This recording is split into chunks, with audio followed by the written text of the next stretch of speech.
What if I said to you that in Islam there is no Durood or Salah Ibrahimia on Nabi Muhammad? That we, the Muslims, are not meant to add any suffixes whenever we talk about Nabi Muhammad. What if I said that to you? Assalamu alaikum. I am Moses. For those who watch me today, now I'm talking live, but most of you will probably watch me after this video, the stream wraps up. So before we continue, I would like very much to offer a warning. This topic I know is an emotive one. I know this is a topic that will trigger many. I know this will upset many because we, for whatever reason, and this is not the time to talk about them, we have emotional connections and a lot of baggage we carry when we talk about certain personalities, and especially the personalities that we consider to be sacred. We treat with them a specific way. We give them sanctity, and we like to offer them and give them honorifics that we believe they deserve. And having known all of that, I acknowledge that, but I will emphasize that if you continue to watch this video, or if you are to watch this video down the track, if you are not prepared to listen to the Quran alone and Allah alone, then this video will not be for you. I say this respectfully. If the topic is not something you wish to understand or talk about or basically come to terms with from a Quranic perspective, then this will not be a video for you. Now, as I said last time, we talked in this format as well. This is a new format. I can see people who join, and if there are comments and there are questions regarding to the topic, I can take them as well. So just to acknowledge those who are in the comments, Assalamu alaikum to Arsalan and Iron Man, and the other people watching as well. We will continue because I have given my warning. So it is claimed, it is alleged, it is said, people say that Allah and His angels, all of them, they send salawat, or what we call normally durood, to the Prophet. And because they do that, we should do that as well. And there are two ways that are offered to us. One of the way is that whenever we take the name of Nabi Muhammad, we're told that we're meant to say Sallallahu Alaihi wa alihi Wasallam after his name as a suffix every single time. The second way is that whenever we are meant to carry out these ritual prayers 5 times a day, we are meant to recite this formulaic Arabic construction that you can see on the right hand side, basically for every single prayer. So every time that you pray on these 5 prescribed times, that as I've said have got nothing to do with the Quran, we are meant to recite the Salah ala, or as we call it, Salah Ibrahimia, or Durood Sharif, as we say in our language, Urdu Hindi. On the right hand side is a version that's very common for people in the subcontinent. I know that the Arabs have a slightly different version, but what I've got on the right hand side is pretty much those 2 Arabic sentences are things that every single one of us learned by heart when we were being brought up. So whenever we were meant to pray, whenever we sat down, and whenever we were finishing our prayers, we would offer this durood, this Salah Ibrahimia, for or to the Nabi Muhammad. Now, having said that, the question that I always pose, and which is something I'm posing again, is this one. Is this really fundamental one? Did Allah command that? We do what we do. We do because our forefathers did something. My parents taught me to do things a certain way, etc. But did Allah really command us to do that? Did Allah order us that whenever we take the name of a specific prophet, we are to add a suffix to his name? Did Allah order us that whenever you stand up and down in this orchestrated bodily movement that we call the ritual prayer, you have to utter this formulaic Arabic construction every time? Did Allah say that? Now, as a meta question, I might even ask, well, for those who might be wondering, I think it's a very fair question for us to ask, because for those who want to understand what Allah wants from us and what the Quran says, we should not shy away from posing these fundamental questions. What we are doing, does that meet Allah's approval? Did Allah say something that we expect Him to have said, or is that not the case? Before we continue, this is a reminder. This video that we're doing today is the 6th video in a series called Salat in the Quran. Now, some people have commented before that when we come to these videos, we don't understand that this is a series. We don't know how to navigate. We don't know how to go and find the past videos or what video this number is. So just to answer those questions really quickly, if you were to go to the channel, whether from a desktop or from a mobile phone, go to the channel, go to the playlist. As you can see on the screenshot on the left-hand side, there is a clearly written out playlist called Salat in the Quran in English. In there, you will find all the previous videos of this series, including this one and the ones that are still to come. So again, yes, there are many ayats and other points that I have not yet covered in these 6 videos so far that will be coming up in this series. And yes, you will find all of those videos in the same sequence in that playlist. I'll just have a quick look at the comments. So Brother Arsalan, as Brother Ironman said, yes, this is not a Hindi Urdu stream. I am talking in English. On this very topic, I have already talked in Urdu. So if you are Urdu speaker, Hindi speaker, and you'd rather hear the same thing in Urdu, then the same principle applies to you as well. Go to the playlist, you'll find Namaz or Salat Ka Farq series, and you'll find all of these videos in Urdu. Assalamu alaikum to you, Kamil, as well. There's another question as well, which is not quite relevant to the topic, so I won't answer that right now. But again, as we go on, if there are questions relevant to what we're talking about, then I would like to take them. We would like to talk about them. But if there's nothing that's quite pertinent to the topic, then we'll just move on and stick to what we're going to talk about. I'll get back to the slide. For those who have watched the series so far, you will know that there are certain terms we have covered already, and hence I will not be talking about them again. What are those terms? Those terms are as-salah, wudu, sajda, ruku', masjid, aqimus salah, etc., etc. So if I continue on and I just consider those terms as having been understood by you, I think that's a fair assumption, considering, as I've been saying before, this is a series. If you have any questions about those key terms, instead of asking me here or asking me in comments, I'd really appreciate if you could go back to those videos and examine the propositions that were offered there, supported by the Quranic ayat. We shall continue. And as is the format that we have established so far in this series, we are going to offer a proposition. And this proposition is to do with this particular topic. We have built up quite a few propositions already. The intention is that at the end of this series, I'll collect all of these propositions to do with the topic of Salah in totality, put them together, and we will, in a stream like this, go through them together to really leave no stone unturned as to what is the Salah and what are all the other terms that come around it.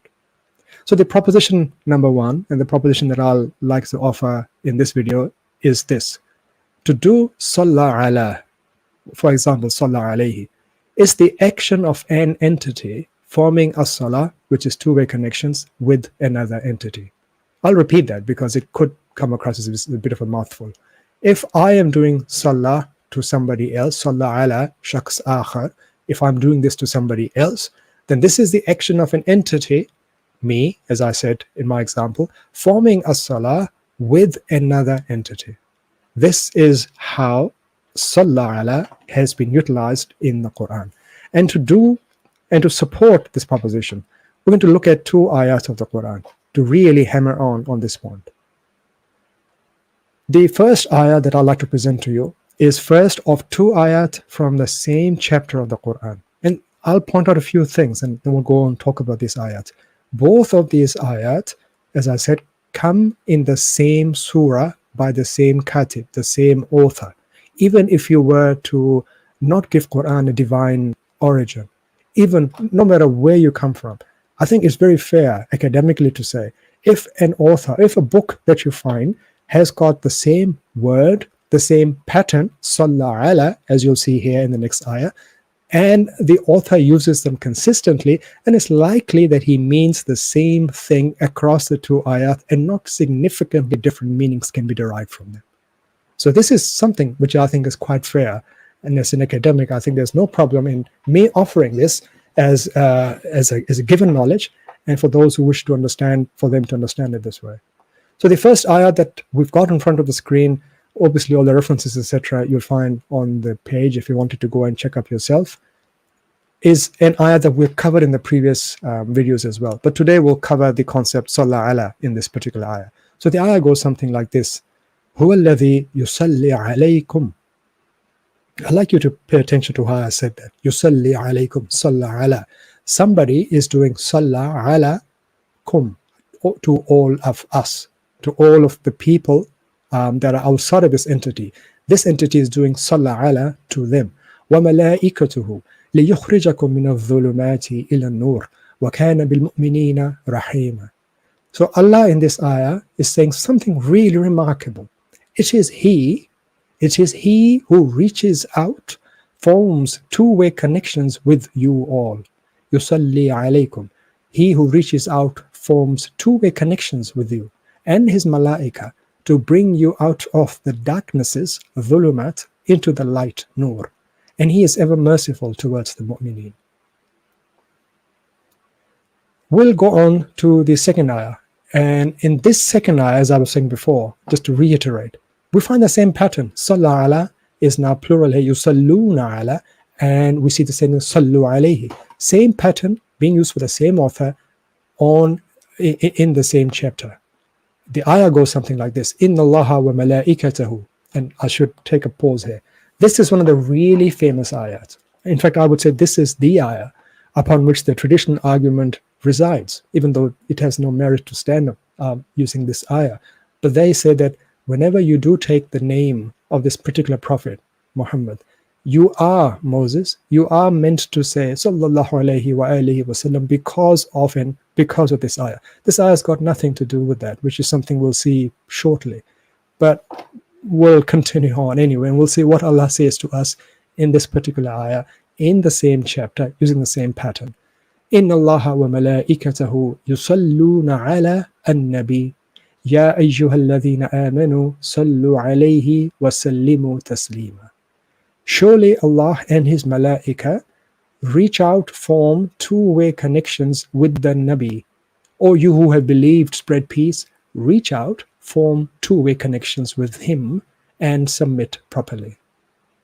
There's practically no other way to take this ayah from what it says quite clearly to derive some completely different meaning. I'll have a quick look at the comments before I go on to the next slide. And I realize this timing may not be, the timing is obviously good for me when I'm having this talk. It may not be most conducive to most of my audience, but that's quite all right, because I'm hoping that people will watch this more after the fact than those who are watching it live. Okay, I don't see any relevant questions to the topic, so I'll continue on to the next slide. We'll try and summarize these two ayat, because I think the point is really clear, and this is really quite straightforward. What did we learn from these two ayat? Well, I think the answer is quite obvious. If we are to stick to the Quran, which is what I'm proposing that we do here, then using these two ayat from the same surah, there's no way that we could ever come up with the argument that says there is Durood or Salah Ibrahimia for Nabi Muhammad in the Quran. There is nothing like that. And secondly, Allah subhanahu wa ta'ala does not command, because we did not find anything like that. Allah does not command us to say sallallahu alayhi wa sallam or sallallahu alayhi wa alihi, or somebody said washabihi wa sallam every time we hear his name. These two takeaways, I think, follow quite naturally from these two ayat. Now, this topic is quite a simple one. And I said the same thing in the Urdu video on this topic as well, that if I wanted to, I could really stop the video right here. And this could be the end of it, because we will continue on to exploring the topic of the as-salah, because this is the intention of this series. And we've covered what the meaning of Salah ala is, because this was a pattern that we hadn't quite covered and it came up quite naturally. But I understand that this may not be very easy for some people to accept, because there's a lot of emotive baggage that is attached to this concept, especially for those who come from the subcontinent, people who are being brought up in Pakistan, India, dare I say, Sri Lanka, Bangladesh as well. It is very hard not just for us who've been brought up on this, but for other Muslims as well, to accept the Quran only and to leave aside whatever else we've been taught, whatever else we've been told about Islam and about these different things. Why is it so hard? Why is it so difficult? Because we've got two options, as I always say. We can just take the Quran and see what the Quran says, or we can try and guess or try and wade through the murky, foggy prism of history and riwayat and bashari kalam to try and find what the Quran says. One of the ways is the easier way, which is reading the Quran from the Quran, understanding the Quran per the dictates of the Quran. And the second way, well, there's no end to it. I could have stopped the topic right here, but just to cover this topic off and to completely round it out, I will offer a few points for consideration of those people who would like to basically not accept what I've said so far. So let's look at some of the arguments that I think I'm preemptively anticipating people to raise after this video. Point number one. Before I come to this point, let's have a quick look at some of the translations of the second ayah that I just read out to you. Now, this second ayah, as I was saying, people try and make the case out of it for us to be saying the Durood on Nabi Muhammad. One of the translation goes something like this from Pictol. Lo, Allah and His angels shower blessings on the Prophet. This is Salah Alaihi. O ye who believe, ask blessings on him and salute him with a worthy salutation. Okay, what does Maududi say? Allah and His angels bless the Prophet. Believers invoke blessings and peace on him. And the other three that I've got there, just for reference, continue on in the same vein. Now, looking at these translations coming from a traditional camp, I'm going to pose a couple of questions. And if we are honest to ourselves, I'd like to say that we will think about them. Point number one. If Allah already blessed the Prophet and is blessing him, then why am I to remind Allah to do that again? If Allah said that He and His angels are shower blessings, and as I'm reading the Pictol's translation here, then why am I asked to ask blessings for Nabi Muhammad by Allah who's already doing it? Let's take it another way. If the sun is shining and the sun's light is spreading everywhere, does it make sense for me to go and ask the sun to spread its sunlight for the masses? Does it make sense for me to ask for something that's already happening? That does not make any sense. Allah does not forget. Allah does not need reminders from me, from you, or for other people like that. If Allah said He's already sending His blessings, if we take it to be this meaning, why am I to ask the same blessings from the same entity to the same target when that action is already happening? I don't think it adds any value.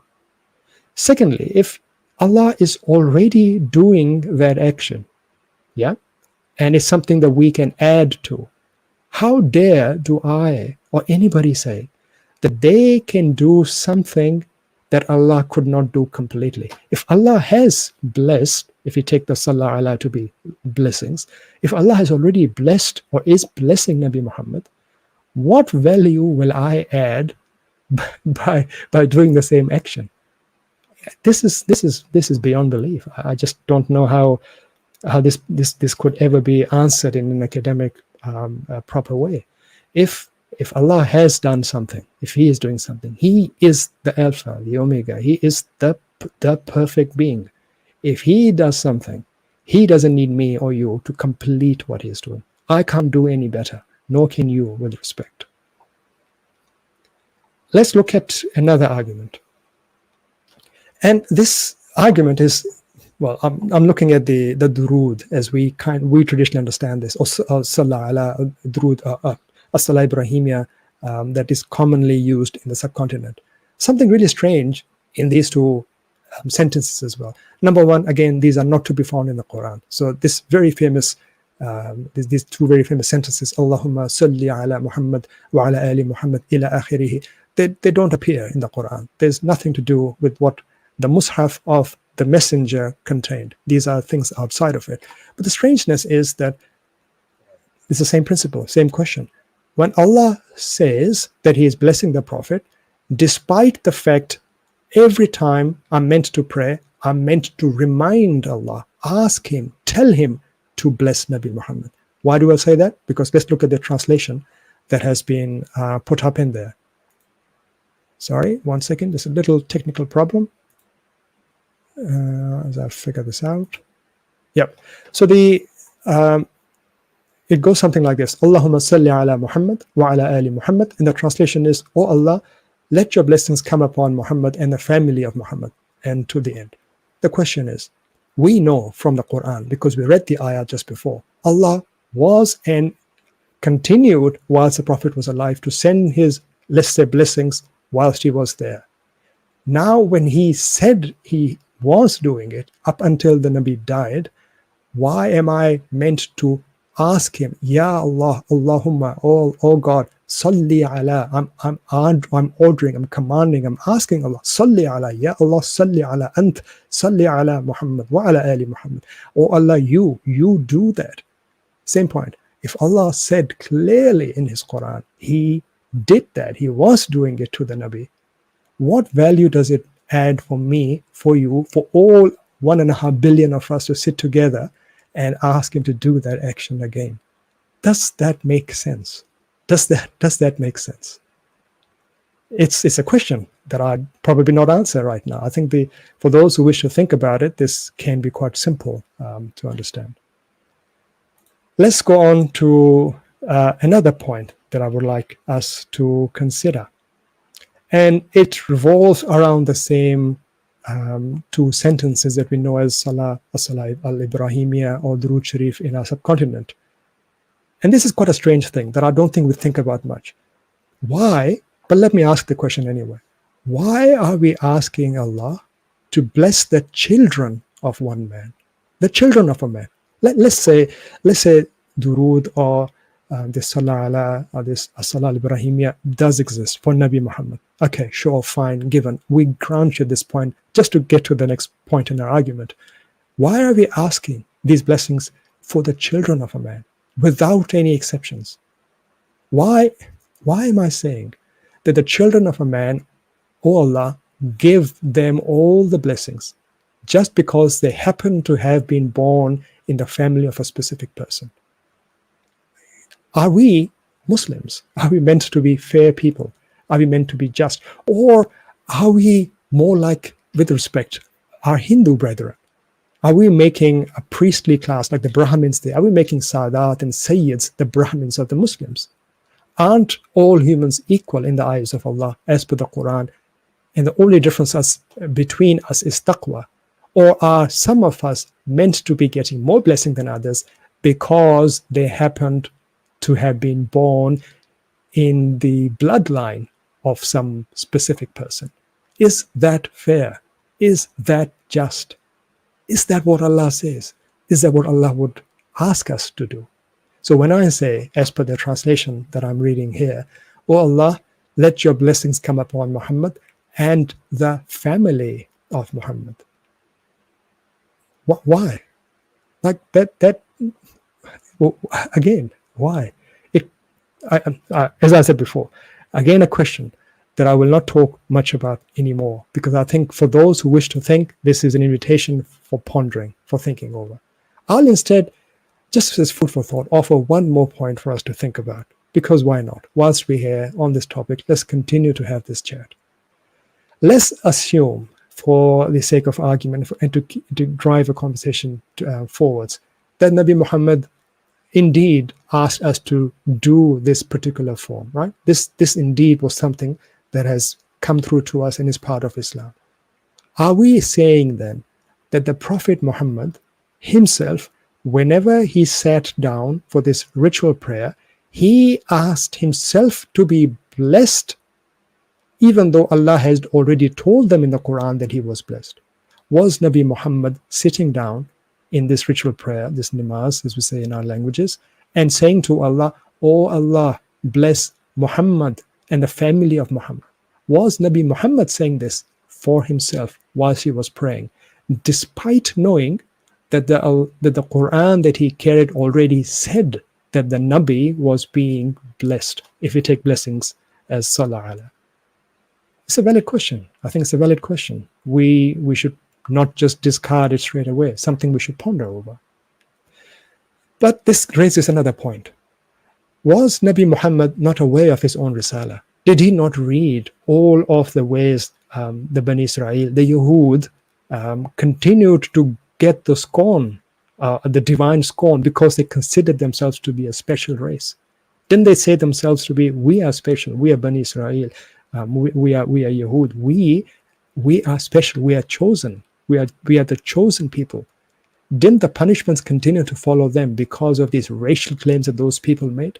Despite those racial claims, are we expecting that the Nabi Muhammad, whenever he was praying, he continued to ask the same thing for him and for himself and his family? Was he reading out the Quran, which had all these warnings for people who carved out these special races and special statuses for themselves, but despite that, he was carving the same thing for his own family? Is that what we expect from Nabi Muhammad? And the third point, which I think is quite a remarkable one, when I thought about it, it really struck me. It really struck me as something really odd. Why? Because if Nabi Muhammad allegedly is indeed part of Nabi Ibrahim's progeny, then why was he asking himself to be blessed in this same dua or same durood when the Al Ibrahim was already blessed? Let's read the translation. The translation says, "O Allah, let your blessings upon Muhammad and the family of Muhammad as you have blessed Ibrahim and his family." Now, if Nabi Muhammad was from Ibrahim's family, and Ibrahim's family had already been blessed per this particular pattern, then why was Nabi Muhammad asking for this blessing for himself? Or why am I asking for blessing for Nabi Muhammad when, as a child of Ibrahim, he already has it? The same principle goes to his children as well. The children of Nabi Muhammad, through his daughter, let's say all of them, they are all children of Ibrahim, right? If we continue to follow this line of thought, well, then they are already blessed. Why do we then have to say the same thing twice? What value is repetition adding here? I think we're doing nothing here except creating a special class in our part of the human society, the Ahlul Bayt, the Ali Muhammad, and we give them special status because of things like this, despite the fact that this pattern doesn't appear in these two sentences don't appear in the Quran. They've got nothing to do with it, and basically they, quite frankly, I'd say, contradict what the Quran says. Right. I'll have a quick look at the comments before I go on to the next slide. For those asking the Urdu Hindi streams, inshallah, we will do one in Urdu Hindi as well. This English videos were overdue for a while, so I'm just catching up with them. And yeah, brother Nagito, I have watched you before. It's good to see you here. Assalamu alaikum to you. Muhammad Shah. Indeed, that's a good point. Dead people cannot hear us. It's something I had not thought about. So let's bring up his point here. Allah does clearly say dead people do not hear. So why are we sending blessings to a person who has died? A person who has passed away, no matter how great. He cannot hear you, cannot hear me. There's no value. There's no reason to do that anymore. Okay, I will continue on. The last point that I would like to make on this particular point is, again, something that we do without realizing that actually goes against what the Quran says. And that is about differentiation or making distinctions between messengers of Allah. Now, this is again something that will come up as a bit of a rude awakening call to some of us. But the truth is, per the Quran, a true Muslim is not meant to differentiate between the messengers of Allah. I, you, we, our forefathers, none of us has any right to declare any particular Nabi or Rasul to be better than others. I can never say that Nabi Muhammad was the greatest, the best prophet there ever is, was, ever will be. I cannot say that. I cannot do that. Why so? Because the Quran clearly tells us not to do that. Let's read this ayah and I'll talk a little bit more about it.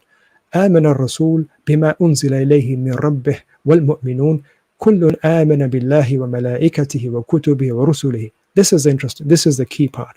لا نفرق بين أحد من رسله. So before that, the messenger has believed in what was revealed to him from his Lord, as did the believers, those who spread peace. They all believed in God and His Malaika and His scriptures and His messengers. We make no distinction between any of His messengers. لا نفرق بين أحد من رسله. I will say this again because this is such an important part of the Quran that even though we read it, we don't seem to dwell on it. لا نفرق. The mu'mineen, the people who understand the Quran, spread peace, they say, لا نفرق. We do not differentiate, we make no distinction بين أحد من رسله, between His messengers. They are all equal for us. So coming back to the point, if all of the messengers are meant to be equal, and they are, for us they are. I know there's another ayah in which for Allah they are darajat. Allah has different rewards and distinctions for His messengers, for His anbiya, for His nabiyun, for us. But for us as humans, we have no right whatsoever to make anybody higher spiritually than others. So if that is true, which it is per the Quran, why have we specifically singled out one prophet in our individual prayer to Allah and added a special suffix just for him? Moreover, we have made this a matter of sin and reward depending upon whether a person says this or not. There will be many who will watch this video and probably afterwards in the comments come back and say, well, this guy continued to talk about this particular prophet and never said Sallallahu Alaihi Wasallam after his name. When he wrote out the title, he did not add the SAW or PBUH after his name, or he did not add the whole Sallallahu Alaihi Wasallam. Or if I'm from my Shia brethren, he did not say Sallallahu Alaihi wa alihi Wasallam. But not from his Salafiyya brethren, that he did not add all the Ashab as well. There will be many who will say that, but we have to be honest to ourselves. When we read the Quran, do we not read this ayah? Does the ayah and another ayah like this doesn't it say clearly that we, you, I, all of us, our fathers, our forefathers, our elders, we are not meant to differentiate between them. For us, they are the same. I have no right to make one or two prophets elevated, better, bigger, greater, grander than others. That is quite clear. But it's something that somehow, sadly, slips through whenever we talk about the Quran. And this is, yeah, Brother Negato, yep, that's exactly it. For those who might have missed that point I talked about before, Nabi Muhammad, I was really expecting him to be saying this pattern to himself in third person when he was reading the ritual prayer, or was he meant to be saying Assalamu alayka ya ayyuhan nabi, like we are meant to say when we sit down and we start this the sitting portion? Was he saying salam to himself as well? This is clearly stuff that, well, is full of contradictions and in a beggar's belief, basically. Right, we will continue on. I, at this point, would like to offer a summary. But before even I do the summary, just to a meta view, this will be a short video. And if there are any specific questions to do with this topic, I'd like to go through them. But as I've been doing with the last 2 or 3 videos, these are live streams, because I think the idea is it allows a little bit of to and fro where I can talk in a way to yourselves and you can communicate with me, and we can have these two-way connections as we talk about the Quran. I think from a meta level that's quite neat, that we are in a way doing the as-salah whilst we're talking about the as-salah. So in a way, my talking to you in this more interactive manner is my manner of strengthening my bond with yourselves, and for yourselves to do the same with me and ourselves, to understand the Quran, to understand this, to get this fahm of the Quran. Okay. And yes, Brother Negato, yeah, exactly as you said. He would not be offering salam to himself, nor would he be returning the salam to himself. Ancient Hamilton, I read your comments, but what you're talking about, I think, has got nothing to do with today. And Muhammad Shah, yes, there are more videos to come in which I'll talk about these as well. All right, let's get back to the summary. Summary, I think, if it wasn't clear up until now, well, quite frankly, if it comes as a disappointment, I'm sorry, but there is no Durood or Salah Ibrahimia in Islam. In the Quran, in the Mus'haf, in the Risala that Rasul Muhammad carried, followed, that he could not add to, that he could not remove from, that message of Allah had nothing at all whatsoever for any suffixes to be added for the one carrying that message. Nabi Muhammad was Muhammad bin Abdullah, he was Rasulullah, he was Nabiullah, he was a great man, he was a fantastic personality. But Allah did not ask us to say any specific things as part of his name and to have them become part of an enshrined, a ritualized, fossilized religion. Nothing like that in the Islam that Nabi Muhammad followed. And this is a reminder, a rejoinder. Rasul Muhammad could not, did not add anything to the deen outside the Quran. He was, as a Rasul, meant to do only one thing, to carry his Risala. And this Risala is with us.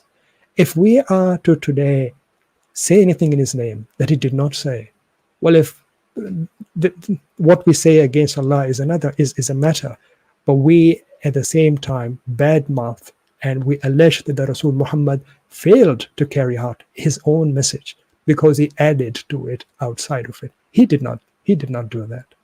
So to summarize the summary, there is no command to add a suffix Sallallahu Alaihi Wasallam or Wa Alihi Wasallam or his ashab for one prophet or for Nabi Muhammad. And also, there's no command to ask blessings for a dead prophet's progeny, no matter how great he was, no matter how great. And to recap the proposition we offered as the meaning of Salah Allah, to do Salah Allah is the action of an entity forming a Salah, the two-way connections, with another entity. Not quite dissimilar to what we are doing today here, right now. Before I wrap this video up, what I will do is I will have a quick look at the comments and see if there's anything specific to what we talked about that we can cover off before we round out today's session. So if there were comments before that I missed, and if they were relevant, I apologize, I missed them, but if you could rewrite them now whilst I am eyeballing the comments actively, then I can try and answer them. So starting from the top, I'm just going down. Some of these I saw. Brother Arsalan, the approach that I think what I rather use is Quran-centric. We do not deny what happened in the past. We just say that for the purposes of deen, the Quran is sufficient. The Quran is enough. And I've talked a lot about this in my Urdu videos for those who might be interested. Brother Arsalan again. Yep, Urdu stream will be coming, inshallah, when it happens. Continuing on, Brother Nidito. Yes, you were having discussion with another brother. Brother Darth Vader is there. Yes, well, that's an interesting point. What is a messenger outside of his message? And the concept of Rasul, Nabi, Mursil is something I will like to talk about more when the time comes. Yep, I think we've covered that. We've got brother advisor. Okay. I think you speak Urdu, brother. So we did a video on the topic of ibadah. If you could go and watch that video, I think that would be awesome. Okay, all right, cool. We'll finish up today's session on one last ayah from the Quran. وَإِذَا ذُكِرَ اللَّهُ وَحْدَهُ إِشْمَأَزَّتْ قُلُوبُ الَّذِينَ لَا يُؤْمِنُونَ بِالْآخِرَةِ. Whenever God alone, Allah alone is mentioned, the hearts of those who do not believe in the hereafter shrink with resentment. وَإِذَا ذُكِرَ الَّذِينَ مِن دُونِهِ. But whenever there are others apart from him mentioned, إِذَا هُمْ يَسْتَبْشِرُونَ. Then they become filled with joy. Let's hope, let's try and not be part of those people who wouldn't be happy listening just to what Allah says. Let's be from that group who are satisfied with the Quran alone as our deen. Let's be from those people who are in the camp of Rasul Muhammad and follow the Islam that Rasul Muhammad followed. Let's be from that camp. With those words, until the next time, Assalamu alaikum.